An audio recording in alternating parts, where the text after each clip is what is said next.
Hello दोस्तों, कैसे हैं आप सब।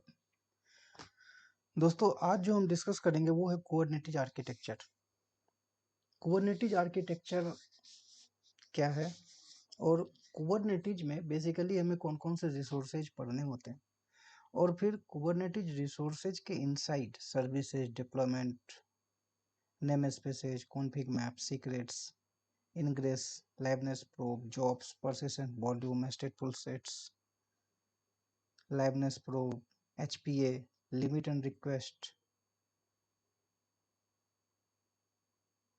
एंड उसके बाद एक और चीज़ है crash loop back of.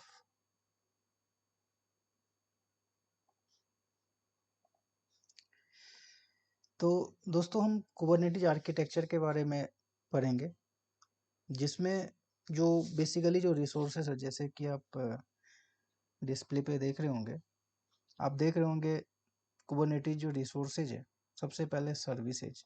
Services के बस मेरी बातों को थोड़ा सा ध्यान से सुनिएगा कि मैं क्या कह रहा हूँ। कुबरनेटिस आर्किटेक्चर, सबसे पहले कुबरनेटिस आर्किटेक्चर में मास्टर नोड्स होते हैं और वर्कर नोड होते हैं। मास्टर नोड्स में क्या है? मास्टर नोड्स में 4 कंपोनेंट्स हैं और वर्कर नोड्स में 2 कंपोनेंट्स हैं। मास्टर नोड्स में 4 कंपोनेंट्स कौन कौन से हैं?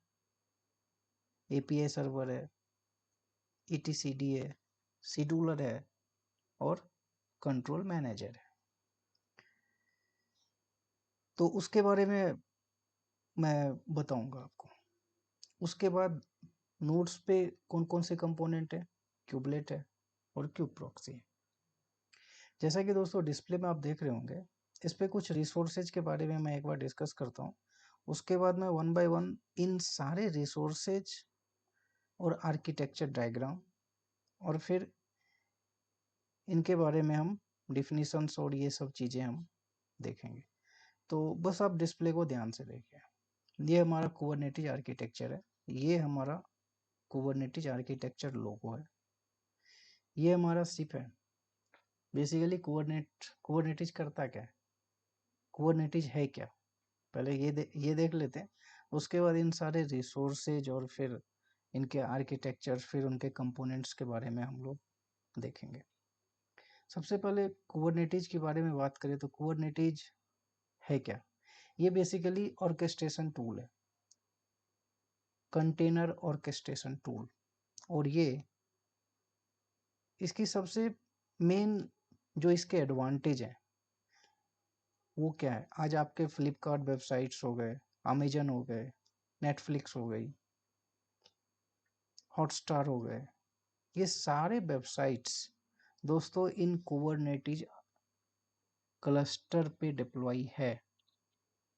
प्रोडक्शन सर्वर में कुबरनेटिस पे डिप्लॉय है आपके इतने सारे एप्लीकेशंस, जो आपके हॉटस्टार है, फिर फ्लिपकार्ट है,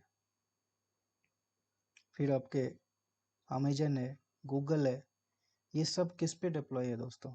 ये सब हमारे कुबरनेट्स पे डिप्लॉय है।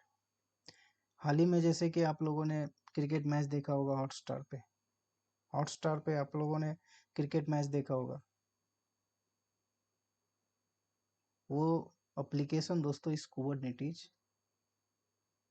क्लस्टर पे डिप्लॉय है। तो इसमें जो इतने सारे रिसोर्सेज है, बेसिकली मैं इन सारे रिसोर्सेज के बारे में मैं आपसे डिस्कस करूंगा। कैसे नंबर ऑफ यूजर्स हमारे इंक्रीज हो गए तो हमारे पॉट्स इंक्रीज हो जाते हैं ऑटोमेटिकली, जिसमें एचपीए पे मैंने वीडियो भी बना के रखा है, हॉरिजेंटल पॉट्स ऑटो स्केलर। ये क्या है? इसके लिए मैंने एक वीडियो बना के रखा है, आप हमारे चैनल्स पे जाइए तो एचपीए पे मैंने बहुत ही एक अच्छा वीडियो बनाया, कैसे ऑटोमेटिकली ऑटो स्केल करता है, फिर ऑटोमेटिकली हमारे पॉट्स डिलीट होते हैं।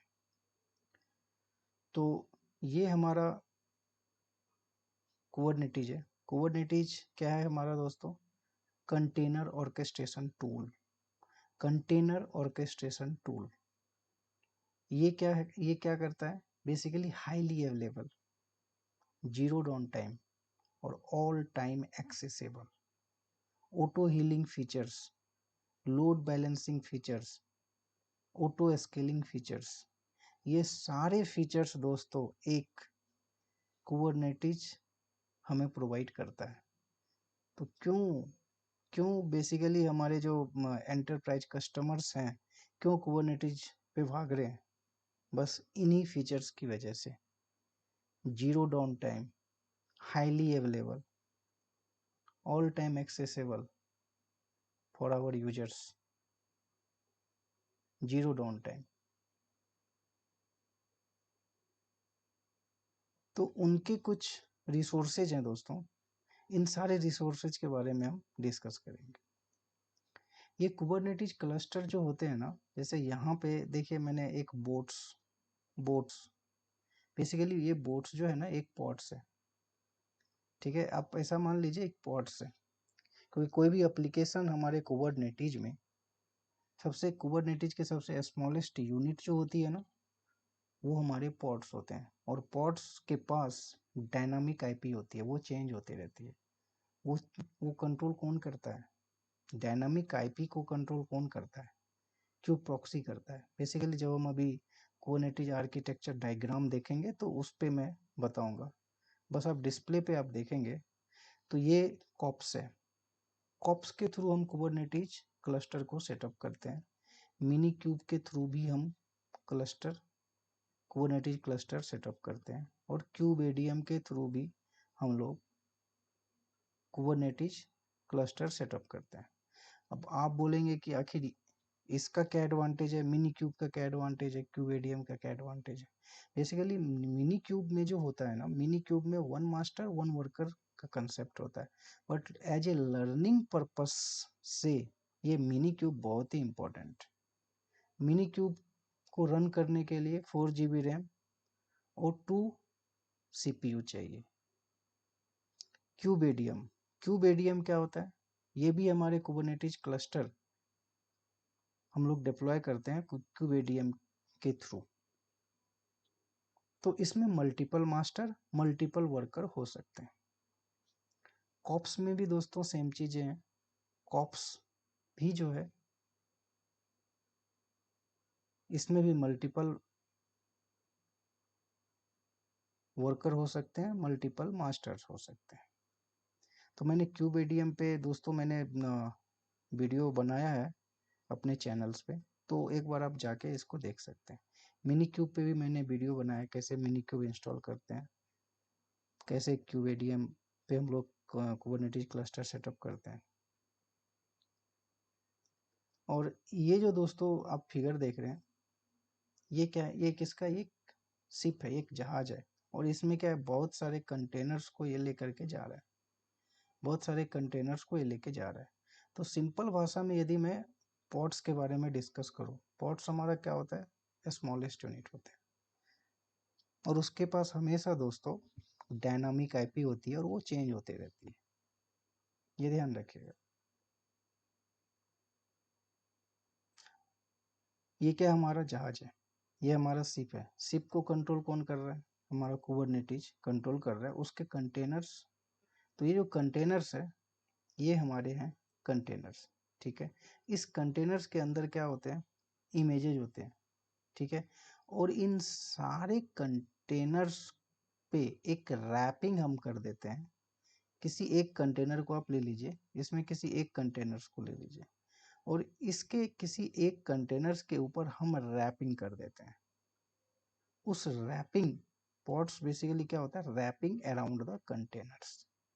तो इसके अंदर रैपिंग कर देते हैं, कंटेनर के बाहर हम रैपिंग कर देते हैं। तो उस रैपिंग के अंदर क्या हो गया, कंटेनर, और उस कंटेनर के अंदर क्या हो गया, एप्लीकेशन। तो यहाँ पे दोस्तों एक बहुत अच्छा कंसेप्ट निकल के आता है कि यहाँ पे कंसेप्ट आता है node port services, port and node port and target port क्या होता है। क्योंकि पोर्ट्स यदि हमने क्रिएट किया है तो उसके हम सर्विसेज, फिर उसके डिप्लॉयमेंट, फिर उस पोर्ट्स को एक्सपोज करेंगे, उस सर्विसेज को एक्सपोज करेंगे, पोर्ट्स को एक्सपोज करेंगे आउटसाइड द क्लस्टर। तो उन सारी चीज़ों के बारे में दोस्तों हम डिस्कस करेंगे अभी जैसे इनके जो कुबरनेटिस के जो मेन आपके रिसोर्सेज हैं, कौन कौन से रिसोर्सेज हैं? सर्विसेज, सर्विसेज में ही दोस्तों ये पोर्ट आता है, नोड पोर्ट आता है और ये टारगेट पोर्ट आता है। इनके भी बारे में हम आपसे डिस्कस करेंगे, फिर भी मैं आपको एक ओवरव्यू देता हूँ। ये हमारा पोर्ट्स है, ये हमारी सर्विसेज है, ठीक है, ये हमारा नोड पोर्ट है, ये हमारा पोर्ट है, ये हमारा टारगेट पोर्ट है। इसके बारे में भी दोस्तों मैं आपसे बताऊंगा। ये हमारा गूगल की वेबसाइट से, बस वन टाइम आप मान लीजिए हमारी गूगल की वेबसाइट से कैसे हम लोग कोई भी एप्लीकेशन, कोई भी हॉटस्टार, हॉटस्टार जैसे एप्लीकेशन बेसिकली पॉड्स पे कैसे रन करते हैं, कुबरनेटिस क्लस्टर पे कैसे रन करता है। तो एक नया यूजर्स क्या करता है, नया यूजर्स के पास एक ईमेल आईडी होती है, वो ईमेल आईडी साइन अप करता है। किसके पेज पे साइन अप करेगा? वो किसके पेज पे साइन अप करेगा दोस्तों? हॉटस्टार के पेज पे साइन अप करेगा। उसके बाद आप क्या करते हैं, अपना लॉगिन आईडी और पासवर्ड डालते हैं, तो आपका एक सुंदर सा और प्यारा सा एक आप लॉगिन कर लेते हैं और उसमें आपको जो भी चीज़ें देखनी होती है आप देखते हैं। फिर चाहे वो क्रिकेट मैच हो, फिर चाहे वो टीवी हो, फिर चाहे वीडियो हो, फिर चाहे वो फिल्म हो, फिर चाहे स्पोर्ट्स से रिलेटेड हो, इंटरटेन के रिलेटेड हो, न्यूज के रिलेटेड हो, कुछ भी हो, आप लॉगिन करने के बाद ही इस वेबसाइट्स पे डिस्प्ले होती है। बट उसके जो इंटरनल फीचर्स कैसे वर्क करते हैं, क्योंकि ये जो वेबसाइट्स है वो पॉड्स के अंदर होती है, पॉड्स के अंदर होती है, और वो कैसे एक्सेस होता है आउटसाइड द क्लस्टर। इस डायग्राम को यदि हम देखेंगे तो ये हमारा पॉड्स है, पॉड्स के अंदर हमारे वेबसाइट्स है। यूजर इस वेबसाइट्स को हिट किया, हम एक सर्विसेज इस पॉड्स के लिए क्रिएट करते हैं। सर्विसेज जब हम क्रिएट करते हैं तो हमें एक बाय डिफॉल्ट नोड पोर्ट हमें वो देता है, नोड पोर्ट हमें देता है, ये देखिए नोड पोर्ट हमें देता है। और इस नोड, और ये नोड पोर्ट जो होता है ना, इच नोड पे ये कॉन्फ़िगर होता है नोड पोर्ट, क्योंकि इस नोड पे, इस वर्कर नोड पे हमारे पॉड्स हैं, और इसी नोड्स पे जब सर्विसेज जो हम क्रिएट करते हैं तो उसके पास स्टैटिक आईपी होती है। सर्विसेज की जो स्टैटिक आईपी होती है वो कभी चेंज नहीं होती, बट पॉड्स की जो आईपी होती है वो चेंज होती है, वो चेंज होती है। तो ये हमारे नोड पोर्ट्स हैं, नोड पोर्ट, ये हमारा पोर्ट है, ठीक है दोस्तों, और ये हमारा टारगेट पोर्ट है। टारगेट पोर्ट क्या होता है? Inside the containers, inside the pods, inside the containers, inside the pods, pods के अंदर जो कंटेनर्स के अंदर जो एप्लीकेशंस हैं वो हमारा टारगेट पोर्ट होता है, ठीक है। टारगेट पोर्ट के बाद वो टारगेट पोर्ट क्या करता है, टारगेट पोर्ट, पॉड्स के बाद टारगेट पोर्ट कहाँ जाएगा? पॉड्स के बाद आउटसाइड नोड के पास ही जाएगा, क्योंकि पॉड्स नोड के अंदर होते हैं। फिर ये टारगेट पोर्ट कहाँ जाएगा? टारगेट पोर्ट इसके स्टैटिक आईपी के पास जाएगा, ठीक है दोस्तों। टारगेट पोर्ट जो होता है वो नोड पोर्ट के पास जाएगा। फिर ये नोड पोर्ट क्या करेगा, ये जो नोड पोर्ट है ना, नोड पोर्ट, फिर ये नोड पोर्ट जो है ना, इस सर्विसेज के जो हमारे पोर्ट्स हैं, यूजर्स जब लॉगिन करता है तो सबसे पहले वो किसको हिट करेगा? यूजर्स जब लॉगिन करता है तो सबसे पहले दोस्तों किसे हिट करेगा? वो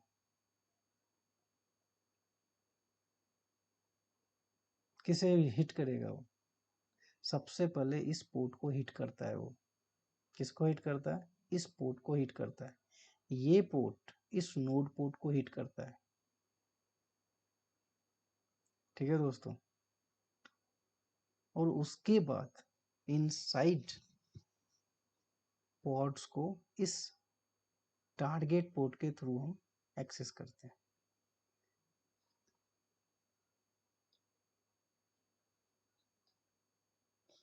तो आइए कुबरनेटिस क्लस्टर के बारे में, जो हमारे सर्विसेज, ये हमारे डिप्लॉयमेंट है, ये हमारे नेम स्पेसेज है। अब सर्विसेज के बारे में बात करें तो सर्विसेज बेसिकली क्या होता है, बेसिकली ये क्या कहता है, सर्विसेज हम क्रिएट करते हैं to access our application outside the Kubernetes cluster. तो वो कैसे एक्सेस करते हैं, उसके लिए 3 port, node port, target port. Basically services जो होती है वो 3 टाइप्स की होती है। यदि आप सर्विसेज की बात करेंगे तो 3 टाइप्स ऑफ सर्विसेज होती है, उसके बारे में अभी मैं डिस्कस करता हूँ आपसे। डिप्लॉयमेंट, डिप्लॉयमेंट क्या होता है, बेसिकली पॉड्स, पॉड्स क्रिएट करता है। डिप्लॉयमेंट के थ्रू हम क्या करते हैं, पॉड्स को स्केल अप कर सकते हैं, ऑटो हील कर सकते हैं, नंबर ऑफ एज पर रिक्वायरमेंट हम लोग रेप्लिका सेट डिफाइन करके नंबर ऑफ पॉड्स को इंक्रीज कर सकते हैं। नेम स्पेसेज क्या है, एक आइसोलेशन, बेसिकली हम पॉड्स जो क्रिएट करते हैं, जैसे डेवलपमेंट होता है, प्रोडक्शन होता है, टेस्टिंग टीम होती है, तो एक पॉड्स हमने टेस्टिंग टीम डेवलपर को दे दिया, एक टेस्टिंग टीम को दे दिया, एक प्रोडक्शन को दे दिया, तो प्रोडक्शन इंजीनियर हर एक, तो हर एक पॉड्स को उस नेम स्पेसेज में, बेसिकली उस नेम स्पेसेज में हम डिप्लॉय करते हैं। कॉन्फिग मैप क्या होता है, बेसिकली नॉन क्रेडेंशियल डेटा जो होते हैं वो कॉन्फिग मैप के पास स्टोर रहती है। सीक्रेट्स क्या होता है, बेसिकली सीक्रेट्स जो होता है जैसे user name passwords, user name passwords, और ये जो यूजर नेम पासवर्ड होते हैं ये 14 बाइट्स की होती है, ये 14 बाइट्स की होती है, और जैसे आपके यूजर्स हो गए, और ये एनक्रिप्टेड फॉर्मेट में होती है। तो कॉन्फिग मैप और सीक्रेट्स में डिफरेंसेस यदि आपसे पूछा जाए तो आप कह सकते हैं नॉन यूजेबल डेटा जो होती है वो कॉन्फिग मैप के अंदर स्टोर होती है। सीक्रेट्स क्या होता है, बेसिकली सीक्रेट्स जो user name passwords, API server passwords, तो ये सारे सीक्रेट्स जो एनक्रिप्टेड होती है वो सीक्रेट्स में जाके स्टोर होती है। इनग्रेस क्या होता है, बेसिकली इनग्रेस जो होते हैं host base path and host base and route base, basically ingress हमें प्रोवाइड करता है। लोड बैलेंसिंग फीचर्स भी हमें ये इनग्रेस प्रोवाइड करता है। लाइवनेस प्रूफ क्या करता है, बेसिकली लाइवनेस प्रूफ हमारे पॉड्स के अंदर हम लोग डिफाइन करते हैं, और इसी लाइवनेस प्रूफ जो है ना हमेशा पॉड्स के अंदर जो एप्लीकेशंस है ना उससे कम्युनिकेट करता है, और ये हमेशा हमें ये बताता है कि हमारा पॉड्स रन कर रहा है या नहीं। बेसिकली ये सारे रिसोर्सेज हैं हमारे कुबरनेटिस क्लस्टर्स के, और सबों के YML फाइल्स है। जॉब्स क्या होती है, बेसिकली जॉब्स हमारे वन टाइम्स, जैसे पॉड्स, पॉड्स क्या होते हैं, पॉड्स बेसिकली वन टाइम नहीं होती, लेकिन जॉब्स हमारी वन टाइम होती है। जैसे जॉब्स एज ए पॉड कह सकते हैं, बट मेन डिफरेंस जॉब्स में क्या है, जॉब्स क्रिएट हुआ और ऑटोमेटिकली ये डिलीट होता है। तो आप जॉब्स, आप वो ऑफिस वाली जॉब मत समझ लेना। यदि आपसे इंटरव्यू में ये पूछा जाए कि व्हाट इज जॉब्स, तो आप कंफ्यूज मत होना। Basically jobs as a pods ही होता है, जैसे जॉब्स होता है वैसे पॉट्स होता है, बट जैसे ही इसका काम खत्म होता है ये ऑटोमेटिकली डिलीट हो जाता है जॉब्स। परसिस्टेंट वॉल्यूम क्या होता है, बेसिकली क्या होता है ना, परसिस्टेंट वॉल्यूम्स क्या होता है, अब पॉट्स है दोस्तों, नया पॉट्स यदि हमारा क्रिएट होगा तो उसके डेटाबेस, उसके पास डेटाबेस होगा तब तो नया पॉट्स क्रिएट करके देगा ना।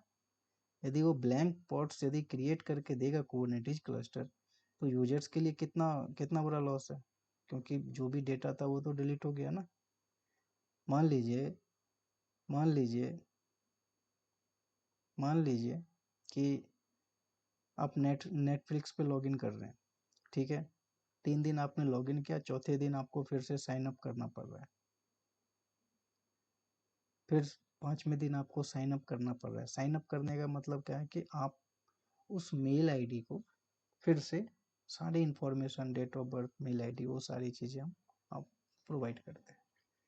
तो बार बार आपको ये चीज़ें प्रोवाइड ना करे, उसके लिए डेटाबेस होती है जो परसिस्टेंट वॉल्यूम्स हमें प्रोवाइड करता है। स्टेटफुल टेस्ट ये भी बेसिकली डाटाबेस का ही पार्ट्स है। बेसिकली परसिस्टेंट वॉल्यूम्स में परसिस्टेंट वॉल्यूम्स हमारे पूरे कुबरनेटिस क्लस्टर्स को एक परसिस्टेंट वॉल्यूम्स प्रोवाइड की जाती है। और ये स्टेटफुल सेट्स जो होता है ना, बेसिकली स्टेटफुल सेट्स जो होता है ना, उसी डेटाबेस को स्टोर करके रखता है। और यदि नया पॉड्स क्रिएट होगा तो यही स्टेटफुल सेट्स जो है ना, वो उस पॉड्स के सारे बैकअप्स प्रोवाइड करेगा टू न्यू पॉड्स क्रिएट करने के लिए हमें हेल्प करेगा। लाइवनेस प्रूफ, अभी देखिए लाइवनेस प्रूफ यहाँ पे दो बार आ गया, कोई बात नहीं। ये हमारे क्या है, HPA horizontal pod auto scalar. Horizontal pod auto scalar क्या करता है कि जैसे ही हमारे ट्रैफिक इंक्रीज होगा वैसे ही ये नए पॉड्स क्रिएट करना चालू कर देगा with the help of CPU utilization. और CPU यूटिलाइजेशन का कंसेप्ट हम कहाँ पढ़ते हैं, वो पढ़ते हैं लिमिट एंड रिक्वेस्ट में। लिमिट एंड रिक्वेस्ट में कि हमने एक पॉड्स को हमने कितना CPU और कितनी मेमोरी हमने प्रोवाइड किया है। लिमिट और रिक्वेस्ट बेसिकली क्या करता है, प्रोवाइड करता है कितनी हमने CPU मैक्सिमम, एक पॉड्स को जो एक कंटेनर्स को हम मैक्सिमम जो मेमोरी दे सकते हैं वो 1 GB रैम है और 1 GB मेमोरी हम एक पॉड्स को दे सकते हैं। अब उसके CPU यूटिलाइजेशंस, वो कितना CPU यूज कर रहा है, तो उसके मैट्रिक्स के हिसाब से हम सर्वर मैट्रिक्स, बेसिकली जब हम HPA डिफाइन करते हैं तो हमें सर्वर मैट्रिक्स हमें इंस्टॉल करते हैं और वो क्या करता है, CPU यूटिलाइजेशंस को वो चेक करता है। CPU यूटिलाइजेशंस को वो चेक करता है, हमेशा चेक करता है। और उस हिसाब से जो भी आप डिफाइन करेंगे 10%, 15%, 80%, जैसे ही CPU यूटिलाइजेशन 50% होगा, जो भी आप सेट करेंगे ऑटोमेटिकली हमारे पॉड्स जो है ना वो बनना चालू हो जाएगा। उससे क्या होगा, लोड बैलेंसिंग कैपेबिलिटी भी आ गई उसमें। जो ट्रैफिक लोड है वो भी आपका बैलेंस कर लिया और ऑटो स्केल भी हो गया वो। अब यदि मैं ऑटो स्केल की बात करूं तो नए नए पॉट्स ऑटो स्केल हो गया। तो जैसे ही हमारे पॉट्स बढ़ने चालू हो गए तो क्या हो गया, पॉट्स हमारे बढ़ने चालू हो गए तो क्या हो गया, स्केल अप होना चालू हो गया, पॉट्स बढ़ना चालू हो गया, मतलब पॉट्स इंक्रीज होना, स्केल अप चालू हो गया। और जैसे ही हमारे पॉट्स इंक्रीज होना चालू हो गया वैसे ही जो एक पॉट्स पे जो लोड था, ट्रैफिक लोड था, कहने का मतलब ट्रैफिक लोड का मतलब क्या हुआ कि यदि एक पॉट्स में हमारे 1000 यूजर्स उस पॉट्स का इस्तेमाल कर रहे हैं, किसी एक पॉट्स का, जैसे कि अभी अभी रिसेंटली आप लोगों ने एशिया कप देखा होगा हॉटस्टार पे आप लोगों ने एशिया कप देखा होगा। जैसे ही क्या होगा, वन टाइम पे आपने देखा होगा कि आधे घंटे में जब मैच स्टार्ट हुआ तो पता चला कि 5,000 यूजर्स देख रहे हैं। फिर उसके बाद पता चला कि 60,000 यूजर हो गए। फिर कुछ देर के बाद पता चला 1 लाख यूजर्स हो गए। फिर आप न, आधे घंटे बाद आप देख रहे हैं 1 करोड़ यूजर्स हो गए। तो ये 60,000, 50,000, 1 लाख, फिर 10 लाख, फिर 50 लाख और फिर वो 1 करोड़ हो गए। तब आप बताइए, तो हमारे यूजर्स के ट्रैफिक जो है वो क्या हुआ, इंक्रीज कर रहा है, इंक्रीज कर रहा है, इंक्रीज कर रहा है। अब आप एक चीज आप खुद सोचिए, यदि हमारे पास, यदि मैंने हॉटस्टार के लिए एक ही पॉट्स, यदि हॉटस्टार का एप्लीकेशन हमारे पॉट्स में रन कर रहा है और हमने एक ही पॉट दे के रखा है तो हमारा तो वेबसाइट क्रैश हो जाएगी, हॉटस्टार क्रैश हो जाएगा, हमारा चलेगा ही नहीं, सब गालियां देंगे, मैच नहीं चल रहा, मैच नहीं चल रहा, आपने सब्सक्रिप्शन खरीद के रखा है, मैच नहीं चल रहा। तो आप अंदाजा लगाइए। तो ये HPA फीचर्स क्या करता है, जैसे ही अब जैसे 1000 एक पॉट्स की उन्होंने लिमिट लगा के रखी है कि एक पॉट्स की जो कैपेसिटी होगी ना वो 500 की कैपेसिटी होगी। जैसे ही 500 यूजर्स बढ़ा तो उसको क्या होगा, नंबर ऑफ CPU यूटिलाइजेशन क्या होगा, इंक्रीज होना चालू होगा। और जैसे ही नंबर ऑफ यूजर्स बढ़ेंगे CPU यूटिलाइजेशन इंक्रीज होना चालू होगा। और जैसे ही CPU यूटिलाइजेशन इंक्रीज होगा वैसे ही वहाँ पे एक कुबरनिटीज का एक बेहतरीन जो रिसोर्सेज है हमारा HPA horizontal pod auto scalar, ये क्या करेगा दोस्तों, ये ऑटोमेटिकली हमारे पॉड्स को इंक्रीज करना चालू कर देगा। 5 था तो 10 कर देगा, 10 था तो 50 कर देगा, 50 कर देगा, 50 था तो 500 कर देगा, 500 से 1000 कर देगा।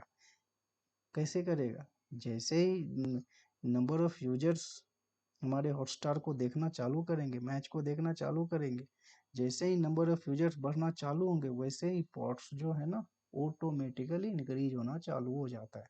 और जैसे ही हमारे मैच खत्म होते हैं वैसे ही जो 1000 पॉट्स जो क्रिएट किया ना उस सारे पॉट्स को ये क्या करता है, ऑटोमेटिकली वो डिलीट कर देता है। तो HPA का दोस्तों ये फीचर्स है। लिमिट और रिक्वेस्ट के बारे में मैंने बताया। बेसिकली ये सारी चीजें हैं, ये रिसोर्सेज है दोस्तों। लिमिट और रिक्वेस्ट क्या होता है, बेसिकली लिमिट और रिक्वेस्ट अभी जैसे मैंने बताया हर एक पॉट्स को मैक्सिमम लिमिट जो होती है ना, मैक्सिमम CPU लिमिट्स जो होती है ना वो 1G होती है। 1 मिली CPU एंड 1G मेमोरी हम किसी भी कंटेनर्स किसी भी पॉट्स को प्रोवाइड करते हैं। रिक्वेस्ट क्या होता है, बेसिकली रिक्वेस्ट लिमिट के बराबर हो सकता है। ये इंटरव्यू में क्वेश्चन पूछता है कि रिक्वेस्ट और लिमिट में क्या डिफरेंस है। दोस्तों लिमिट कभी भी रिक्वेस्ट के बराबर नहीं हो सकता है, बट रिक्वेस्ट जो होती है ना वो लिमिट के बराबर हो सकता है। कहने का मतलब क्या है कि लिमिट 1G तो रहेगा, मगर ये रिक्वेस्ट जो है ना रिक्वेस्ट कभी भी 2GB नहीं हो सकती। जो लिमिट हमने डिफाइन किया, यदि हमने 200 मिली CPU हमने डिफाइन किया ना, तो रिक्वेस्ट हम करेंगे ना, रिक्वेस्ट हम 200 मिली CPU के बराबर ही रिक्वेस्ट कर सकते हैं, हम 3 मिली CPU रिक्वेस्ट नहीं कर सकते। और हमने क्या बोला, मेमोरी 1G मेमोरी, यदि हमने कंटेनर को 800 MB प्रोवाइड करके रखा है तो रिक्वेस्ट कभी भी 900 MB नहीं हो सकती है। रिक्वेस्ट लिमिट के बराबर हो सकता है बट रिक्वेस्ट कभी भी लिमिट से एबव नहीं हो सकता। अब एक इम्पॉर्टेंट चीज आता है, क्रैश लूपबैक ऑफ क्या होती है। क्रैश लूपबैक ऑफ क्या होती है, बेसिकली ये क्रैश लूपबैक ऑफ जो होती है ना, ये ट्राई टू रीस्टार्ट। मान लीजिए कि आपका पॉट्स जो है ना, पता चला कि आपका पॉट्स रन कर रहा है और कुछ इश्यूज आ गए, तो उस पॉट्स को क्या करता है, बेसिकली वो try to restart, try to recreate, try to try to restart the pods. तो क्रैश लूपबैक का मतलब यही होता है। अब क्रैश लूपबैक ऑफ का मतलब ये मत समझिएगा कि वो क्रैश ही हो गया, नहीं। क्रैश लूपबैक का मतलब ये होता है कि वो ट्राई कर रहा है हमारे पॉट्स को दोबारा दोबारा नॉट ए रिक्रिएट। रिक्रिएट का मतलब हुआ कि हम नया क्रिएट कर देते हैं, नहीं, हम उसको ट्राई टू रीस्टार्ट करने का हम ट्राई करते हैं, उसको बोलते हैं क्रैश लूपबैक ऑफ। और क्रैश लूपबैक ऑफ बेसिकली होता क्यों है, तो हो सकता है हमारे मैनिफेस्ट फाइल जो हमने लिखी है YML फाइल उसमें इशूज हो सकता है, इमेज में इशूज हो सकते हैं, क्योंकि इमेज के थ्रू हम कंटेनर बनाते हैं और कंटेनर के अराउंड पॉट्स होते हैं, रैपिंग अराउंड द कंटेनर्स, उसको हम लोग पॉट्स बोलते हैं। तो बेसिकली ये कुछ बुनियादी हमारे जो रिसोर्सेज हैं, ये रिसोर्सेज हैं। तो आइए हम देखते हैं। मैंने बोला था आपसे कि हम डिस्कस करेंगे कुबरनेटिज आर्किटेक्चर डायग्राम। तो आइए हम कुबरनेटिज आर्किटेक्चर डायग्राम की बात करें, तो वो देखते हैं।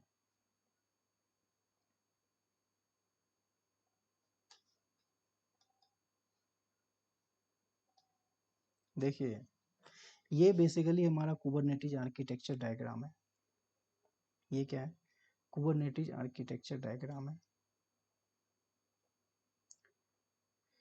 ये हमारा kubectl है। kubectl क्या होता है? Command line interface. जैसे kubectl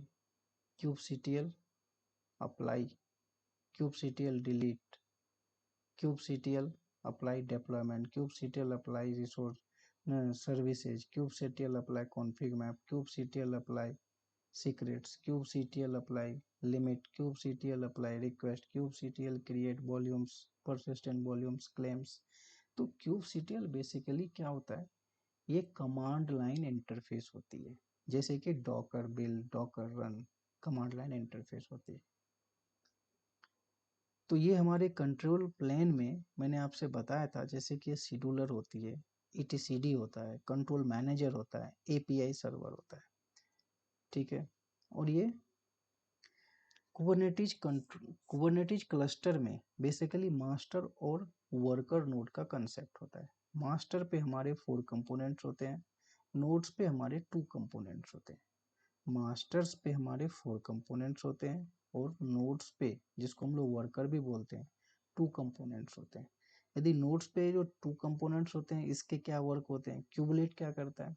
बेसिकली क्यूबलेट जो होता है ना दोस्तों, क्यूबलेट पॉड्स के अंदर जो हमारे कंटेनर है और कंटेनर के अंदर जो हमारे एप्लीकेशंस है, वो रनिंग है या नहीं, एक्सेसिबल आउटसाइड द क्लस्टर्स है या नहीं, वो यदि कुछ इशू है उसमें, तो वो इंफॉर्मेशन हमारे एपीआई सर्वर को देता है। एपीआई सर्वर को देता है। क्यूब प्रॉक्सी क्या होता है? बेसिकली क्यूब प्रॉक्सी जो होती है ना, क्यूब प्रॉक्सी नेटवर्क कम्युनिकेशन, ये नेटवर्क कम्युनिकेशन के लिए होता है, पॉड्स के कम्युनिकेशन के लिए होता है, नेटवर्क के कम्युनिकेशन के लिए होता है, पॉड्स के कम्युनिकेशन के लिए होता है। ये आईपी टेबल को अपडेट करते रहता है और ये आईपी क्यूब प्रॉक्सी के थ्रू ही हम किसी भी नोड्स, किसी भी सर्विसेज को हम आईपी प्रोवाइड करते हैं। सर्विसेज के पास स्टैटिक आईपी होती है, पॉड्स के पास डायनामिक आईपी होती है। डायनामिक आईपी हमेशा चेंज होते रहती है, स्टैटिक आईपी फिक्स होती है। अभी मास्टर की बात करें तो ये हमारे एपीआई सर्वर होता है, जो सिंगल एंट्री पॉइंट आप बोल सकते हैं। कोई भी कम्युनिकेशन, कुछ भी कम्युनिकेशन यदि scheduler, ETCD, control manager, kubelet, kube proxy, यदि कोई भी कम्युनिकेशन करेगा ना, सबसे पहले एपीआई से ही कम्युनिकेट करेगा। क्यूबलेट एपीआई के पास जाएगा, क्यूब प्रॉक्सी एपीआई के पास जाएगा, एपीआई शेड्यूलर के पास जाएगा, फिर वो कंट्रोल मैनेजर के पास जाएगा, फिर वो ईटीसीडी के पास जाएगा। अब एपीआई क्या होता है? Single entry point of the Kubernetes cluster. Scheduler क्या होता है? शेड्यूलर ये डिसाइड करता है कि हम, मुझे कौन से नोड पे पॉड्स को डिफाइन करता है, डिफाइन करना है।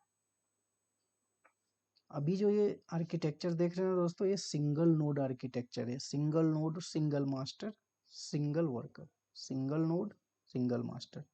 इसी नोड को सिंगल वर्कर, सिंगल मास्टर। जब हम क्यूब एडीएम के थ्रू कुबरनेटिस क्लस्टर सेटअप करते हैं, तो वहां पे मल्टीपल मास्टर हो सकते हैं, मल्टीपल वर्कर्स हो सकते हैं, मल्टीपल नोड्स हो सकते हैं, क्योंकि वर्कर को ही नोड्स बोलते हैं। ईटीसीडी क्या होता है? जो भी हमारे इंफॉर्मेशंस होते हैं, जो भी हमारे इंफॉर्मेशंस, दोस्तों इंफॉर्मेशन, मैं डेटाबेस की बात नहीं कर रहा, मैं डेटाबेस की बात नहीं कर रहा, मैं इंफॉर्मेशन की बात कर रहा हूँ। इंफॉर्मेशन कैसे? जैसे कि नया पॉड्स हमने डिलीट किया, नया हमने पॉड्स डिलीट किया और नया पॉड्स हमने रिक्रिएट किया, तो रिक्रिएट किया तो उसकी आईपी होगी, उसकी आईपी होगी, उसके अंदर एप्लीकेशंस होंगे। एप्लीकेशन तो कौन से एप्लीकेशंस हैं उसके बारे में बताएगा ये नहीं बताएगा कि इसके बैकअप किधर है। बैकअप स्टोर नहीं करता, ये इंफॉर्मेशन स्टोर करता है। जैसे कि kubectl के थ्रू जो भी कमांड्स हम रन करते हैं, वो सारे कमांड्स हमारे ईटीसीडी के पास होती है। कंट्रोल मैनेजर क्या होता है? कंट्रोल मैनेजर बेसिकली दोस्तों ये ही रेस्पॉन्सिबल होता है।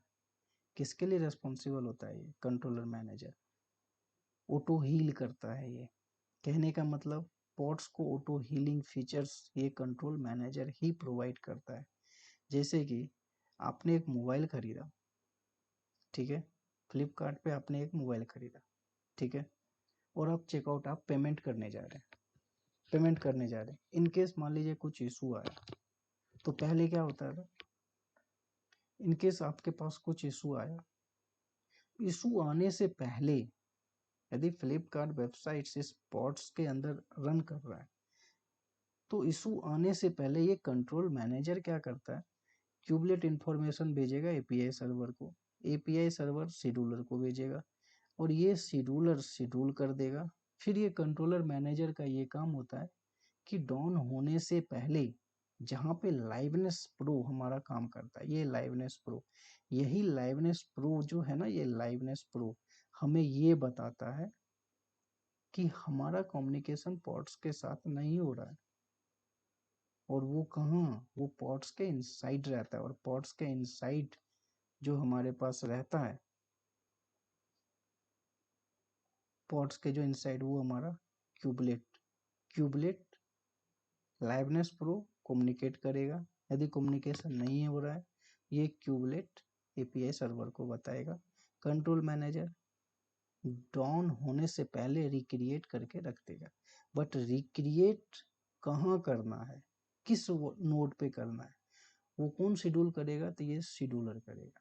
तो ये दोस्तों, अब हम इसके services what kinds of services, फिर उसके कुछ और भी बुनियादी चीज़ें उस पर डिस्कस करते हैं। तो हम आते हैं यहाँ पे, अभी जैसे ये क्या है, ये जो फाइल्स है, ये फाइल्स क्या है, बेसिकली डिप्लॉयमेंट की फाइल है, ये डिप्लॉयमेंट है, बेसिकली ये एपीआई वर्जन्स है, डिप्लॉयमेंट है, मेटा डेटा है। तो हम ये देखते हैं ये एस्पेक्ट्स क्या होती है, रेप्लिका सेट्स क्या होती है, सेलेक्टर्स क्या होते हैं, मैच लेवल्स क्या होती है, टेम्पलेट्स क्या होती है, मेटा डेटा क्या होती है। तो हर एक रिसोर्सेज के लिए एक YML फाइल लिखी जाती है, हर एक रिसोर्सेज के लिए। जैसे कि आप यहाँ पे देख रहे होंगे, ये सर्विसेज क्या है, एक रिसोर्सेज है, इसके लिए एक YML फाइल लिखी जाएगी। डिप्लॉयमेंट क्या है, एक रिसोर्सेज है कुबरनेटिज का, इसके लिए एक YML फाइल लिखी जाएगी। नेम स्पेसेज के लिए एक YML फाइल लिखी जाएगी। कॉन्फ़िग मैप के लिए अलग से एक YML फाइल लिखी जाएगी। सीक्रेट्स के लिए YML फाइल लिखी जाएगी। इनग्रेस के लिए अलग से YML फाइल लिखी जाएगी। लाइवनेस प्रूफ के लिए YML फाइल लिखी जाएगी। जॉब्स के लिए YML फाइल लिखी जाएगी। परसिस्टेंट वॉल्यूम के लिए YML, तो HPA के लिए अलग से YML फाइल लिखी जाएगी। तो ये सारे रिसोर्सेज के लिए एक अलग से YML फाइल लिखी जाती है, और वो जो फाइल्स होती है दोस्तों, वो इस टाइप की होती है। तो इसी के बारे में आप यदि किसी एक फाइल्स के बारे में डिस्कस करेंगे ना, आपको सारी चीज़ों के बारे में पता चल जाएगा।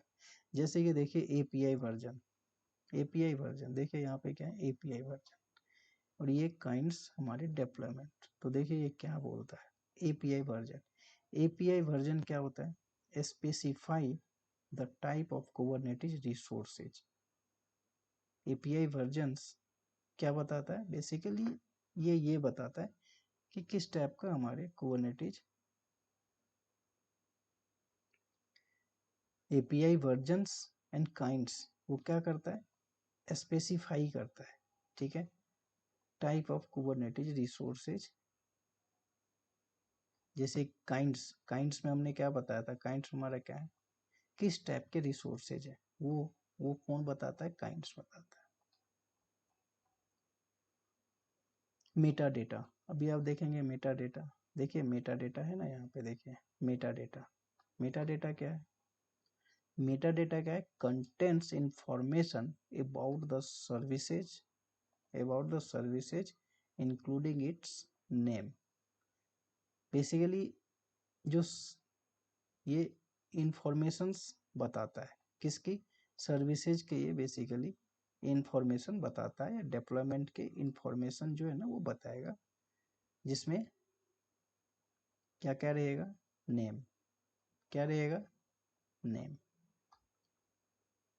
अभी एस्पेक्ट्स, एस्पेक्ट्स क्या बताता है? Aspects define the desired state of services, desire state of services. तो एस्पेक्ट्स में क्या कह रहा है?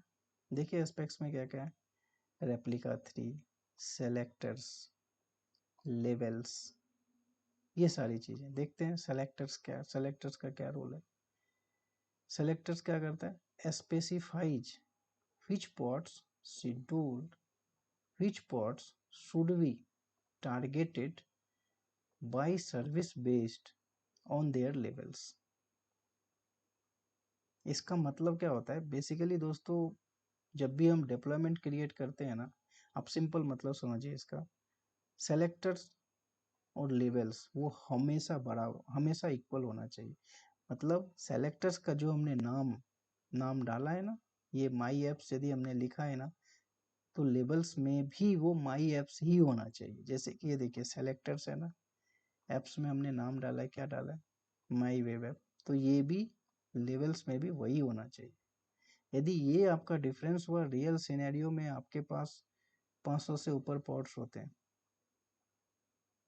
और एक पॉड्स के लेवल और सेलेक्टर्स कभी भी बराबर नहीं होना चाहिए। यदि वो इक्वल हो गए तो कौन से पॉड्स में कौन एंटर कर जाएगा ये ना आपको पता चलेगा, ना ही जो एंटर किया उसको पता चलेगा। वो कुछ देर के बाद पता चलेगा, जब उसे ढूंढना होगा तो पता चला कि उसे मिल ही नहीं रहा। इसीलिए लेवल्स और सेलेक्टर्स बहुत ही इंपॉर्टेंट चीज है।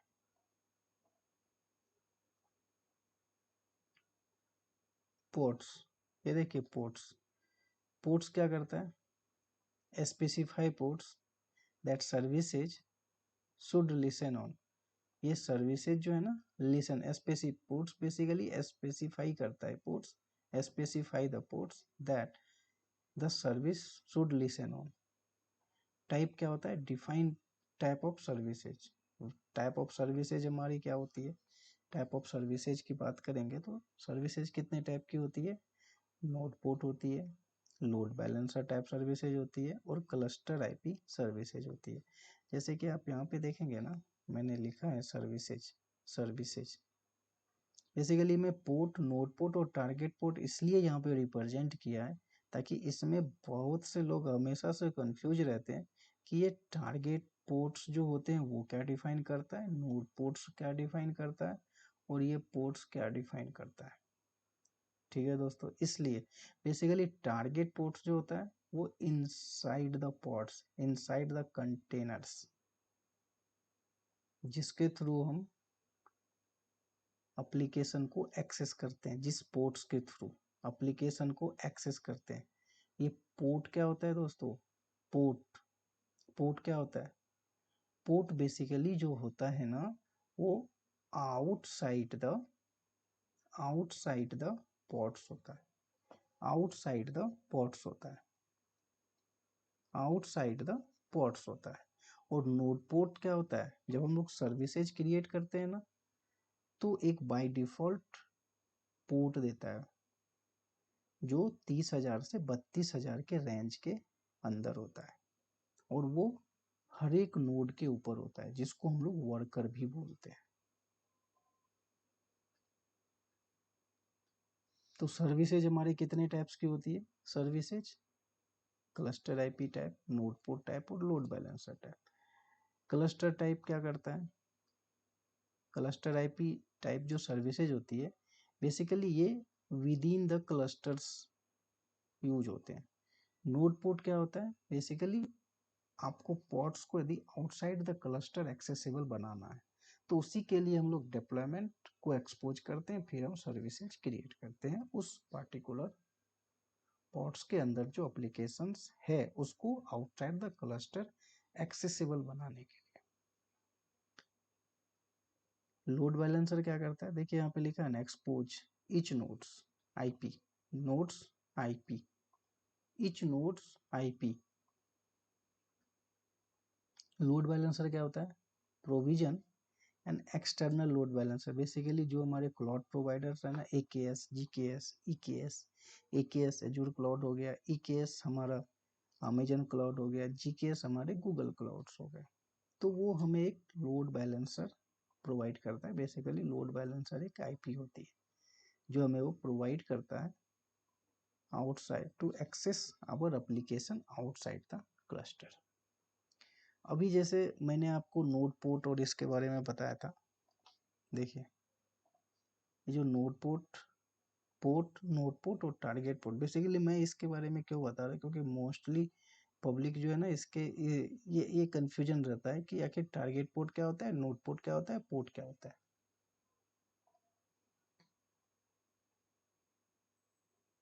देखिए एक्सटर्नल ट्रैफिक, अभी यहाँ से देखिए external traffic send to port 80 number, STTP दोस्तों किस पे रन करता है, एसटीटीपी किस पे रन करता है, पोर्ट नंबर 80 पे। एचटीटीपीएस किस पे रन करता है, 443 पे। एक्सटर्नल ट्रैफिक जो होता है send to port number 80 of the services, ठीक है, will be forward to the port, will be forward to the port. External traffic send करेगा, एक्सटर्नल ट्रैफिक सबसे पहले हिट कहाँ करेगा, 80 नंबर पोर्ट को हिट करेगा। फिर ये क्या करेगा, फिर 80 नंबर के through inside the pod access करेगा, जिसको हम लोग टारगेट पोर्ट बोलते हैं। देखिए services inside the pods listen for incoming request, तो ये पोर्ट जो है ना इनकमिंग रिक्वेस्ट को लिसन करेगा। ये वही चीजें हैं, सेलेक्टर्स, पोर्ट्स, टारगेट पोर्ट। देखिए पोर्ट्स यहाँ पे फिर से एक बार देखते हैं क्या है। पोर्ट्स क्या होता है, ports will expose externally on the services, externally on the services, expose externally, expose करता है externally. Incoming traffic to this port, to this port on the nodes will be forwarded to the ports. इसको दोस्तों थोड़ा सा ध्यान से देखिए कि ये क्या कहना चाह रहा है। कह रहा है incoming traffic to this port, जो आपका पोर्ट नंबर 80 है, इनकमिंग पोर्ट के पास आया ट्रैफिक, ठीक है, ठीक है, on the node, on the node, node पे, पोर्ट के पास, नोड देखिए ध्यान दीजिएगा, नोड पे, नोड पे, नोड पोर्ट जो मैंने आपको बताया था ये 30,000 से 32,000 के बीच होती है, जिसको नोड पोर्ट होता है वो, ठीक है, नोड पोर्ट होता है वो।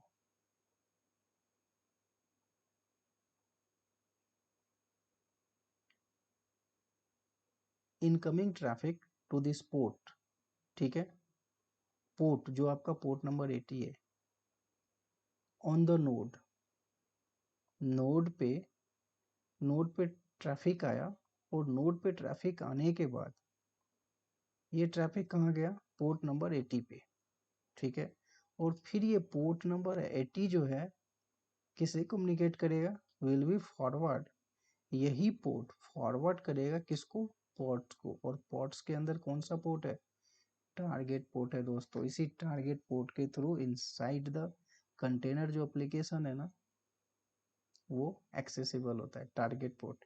ये क्या करता है, this is port, this is the port, this is, देखिए क्या है, this is the port on the ports where the application is listen, incoming traffic from the service port will be detect to this port on the ports, to this port on the ports। तो देखिए applying this YML files your Kubernetes cluster kubectl apply commands, node port services will be created, Kubernetes will assign a random port number on each node, each node को एक random port assign करता है। तो ये services देखिए, अब यदि मैं सर्विसेज की बात करूँ तो मैंने बोला सर्विसेज क्या करता है, सर्विसेज क्या करता है, incoming inside the clusters and outside the clusters to accessing the our to access our application.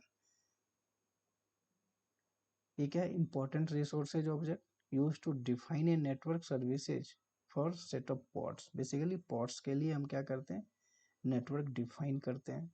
Kubernetes services underline network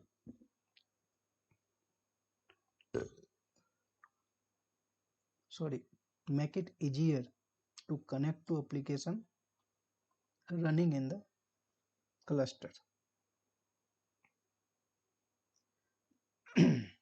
अभी इनग्रेस के बारे में मैंने बताया था। इनग्रेस बेसिकली इनग्रेस क्या होता है, ingress control allow to manage external access to the services. They can provide features such as host based routing, SSL termination and path based routing। Basically host based routing जो DNS होती है ना, domain name service, जैसे Google Google www.google.com, basically ये host name कौन provide करता है, जैसे गोडैडी हो गया, होस्टिंगर हो गया, गूगल ने तो खुद अपना कहीं से भी लिया होगा, तो वो होस्ट बेस्ड रूटिंग होती है। पाथ बेस्ड रूटिंग क्या होती है, basically slash API, back and and front end, यहाँ पे बैक एंड और फ्रंट एंड का कंसेप्ट आता है। डिप्लॉयमेंट, डिप्लॉयमेंट क्या होता है, specify resources object used to manage the deployment and scaling and containerized application। scale of containerized application मैंने आपको बताया था ना, रेप्लिका सेट। अभी आप देखिए यहाँ पे, यहाँ देखिए रेप्लिका सेट कहीं पे होगा, देखिए ये रेप्लिका, ये है ना रेप्लिका सेट। ये रेप्लिका बेसिकली ये थ्री जो है ना, ये बेसिकली क्या रिप्रेजेंट करता है, ये आपको ये रिप्रेजेंट करेगा ना, स्टेट्स नंबर ऑफ पॉड्स। यदि आपने 4 लिखा है तो 4 पॉड्स क्रिएट होंगे। और ये रेप्लिका क्या करता है, to manage the states of the pods. मतलब यदि पॉड्स वहां पे 3 है ना, तो उस पॉड्स को, पॉड्स के स्टेट्स को वो मैनेज करेगा। 3 है तो 2 नहीं हो सकता, और 3 है तो 4 नहीं हो सकते, 3 है तो 3 ही रहेगा, 0 नहीं हो सकते। तो इसी को वो मैनेज करता है।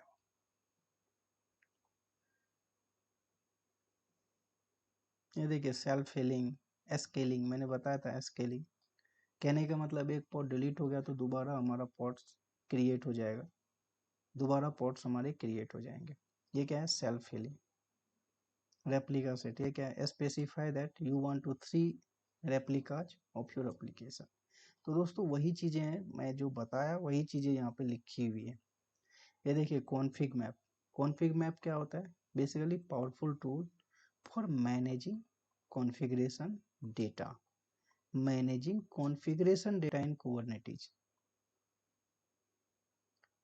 Used to store key value pair, key value pair, configure files, environment variables. तो ये सारे कॉन्फ़िग मैप का काम होता है, जो बेसिकली जब हम लोग वॉल्यूम्स डिफाइन करते हैं वहाँ पे कॉन्फ़िग मैप और सीक्रेट्स को हम डिफाइन करते हैं। सीक्रेट्स क्या होता है, सेंसिटिव इंफॉर्मेशन, जैसे कि पासवर्ड हो गया, एपीआई की हो गया, क्रेडेंशियल्स डेटा हो गया, जॉब्स जो मैंने बताया था, use to create and manage one time, after that ये क्या होगा, डिलीट हो जाए।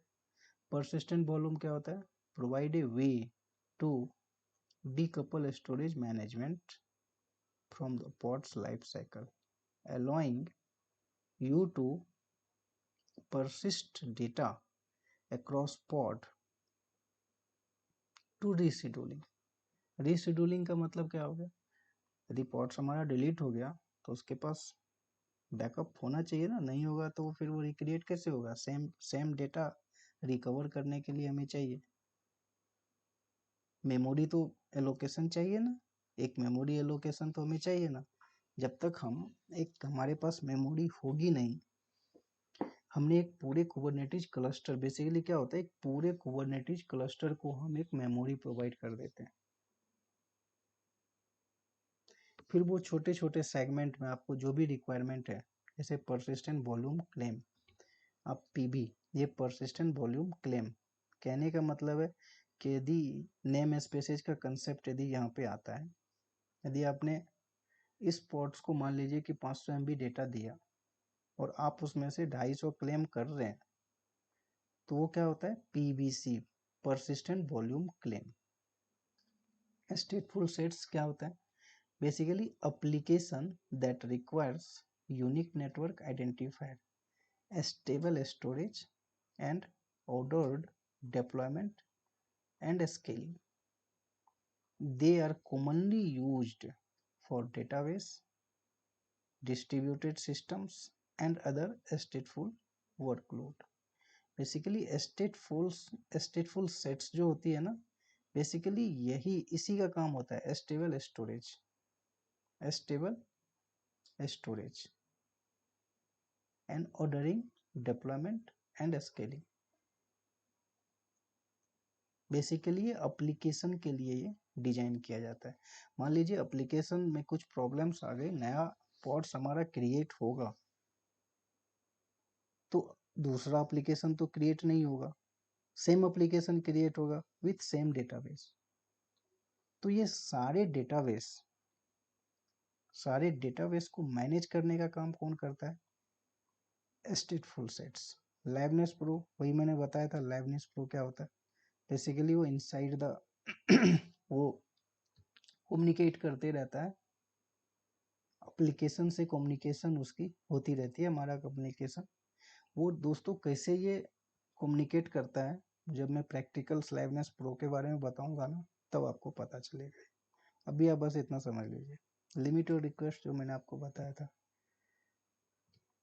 CPU memory limits, horizontal pod auto scalar,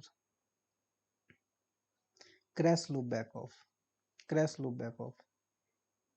ये क्या होता है, an error state can occur in Kubernetes when container repeatedly fall to start within a pod. ये क्या होता है, an error state can occur in when a container repeatedly fails to, ये क्या है, fails to start within a pod.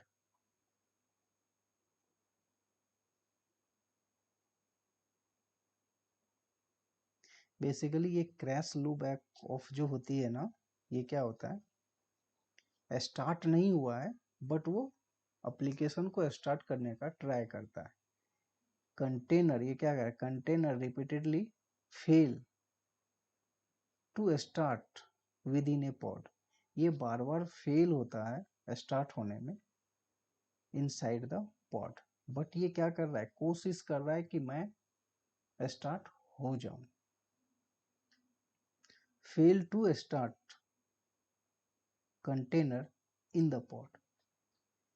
और इसमें क्या क्या इशू हो सकते हैं, ट्रबल शूटिंग यदि रिजॉल्व आप करना चाहें तो क्या क्या इशू हो सकता है, एप्लीकेशन में एरर हो सकता है, मिस कॉन्फ़िगर एनवायरनमेंट हो सकता है, रिसोर्स कंटेंट्स हो सकता है, मिस कॉन्फ़िगर कमांड हो सकता है, डाटा इनिशियलाइजेशन में प्रॉब्लम्स हो सकती है। तो इन सारी वजह से जो हमारे कंटेनर्स है ना, जो बार बार ट्राई कर रहा है स्टार्ट होने में बट वो फेल हो रहा है, तो उसके लॉग्स चेक करके हम देख सकते हैं। लॉग्स में हो सकता है check environment, verify image, application error, data initialization और verify commands and entry points. तो दोस्तों ये एक ओवरव्यू था बेसिकली हमारे कुबरनेटिस क्लस्टर्स के बारे में। आपको कैसा लगा आप हमें ज़रूर बताइएगा। तो इतने सारे दोस्तों बेसिकली इसमें से यदि मैं इस रिसोर्सेज के बारे में बात करूं तो मैंने HPA जो मेरे चैनल्स पे आपको मिल जाएंगे, HPA मिल जाएगा आपको। उसके बाद आपको मैंने आउटसाइड द क्लस्टर्स, ये सर्विसेज, डिप्लॉयमेंट, इन सभी चीज़ों के बारे में मैंने बताया है, तो मेरे चैनल्स पे आपको मिल जाएगा। Port, node port and target port, इसके बारे में भी मैंने अपने बेसिकली कुबरनेटिज क्लस्टर पे मैंने एप्लीकेशन डिप्लॉय किया है। तो कैसे डिप्लॉय करते हैं, क्योंकि डिप्लॉय करते हैं वो सर्विसेज, उस डिप्लॉयमेंट के थ्रू ही services, node port type services हम क्रिएट करते हैं, तब जाके एक्सेस, डिप्लॉयमेंट, ये सारी चीज़ें जो आपको मेरे चैनल्स पे मिल जाएगी, तो आप वहाँ जा कर के एक बार ज़रूर देखें। तो दोस्तों एक छोटा सा लेक्चर था, ये लेक्चर मत बोलिए, लेक्चर क्या, कुछ नहीं, एक छोटा सा डिस्कशंस था। आपको अच्छा लगे तो भी आप हमें कमेंट कीजिए, और यदि हमें कुछ और इम्प्रूवमेंट चाहिए, आपको कुछ ऐसा चाहिए जो बहुत ही इम्पोर्टेंट है, उसके बारे में वो लेक्चर्स, वो चीज़ें हैं, मतलब आपकी रिक्वायरमेंट है, तो हमें कमेंट्स करके बताइए कि इसके बारे में भी डिस्कशन करें, तो ज़रूर मैं उसके बारे उस पर डिस्कशंस करूँगा मैं। तो दोस्तों एक छोटा सा लेक्चर था। जय हिंद दोस्तों, हमें कमेंट्स में ज़रूर बताइएगा। तो हमारे चैनल्स को लाइक और सब्सक्राइब कीजिए यदि आपको हमारा ये वीडियो अच्छा लगा तो, और अपने दोस्तों को ही बताइए ताकि वो भी इनसे जुड़े, और जो इम्पोर्टेंट फीचर्स आईटी इंडस्ट्री में है कुबरनेटिस क्लस्टर, उसके बारे में उन्हें जानने का मौका मिले। तो ओके दोस्तों, थैंक यू, धन्यवाद, जय हिंद।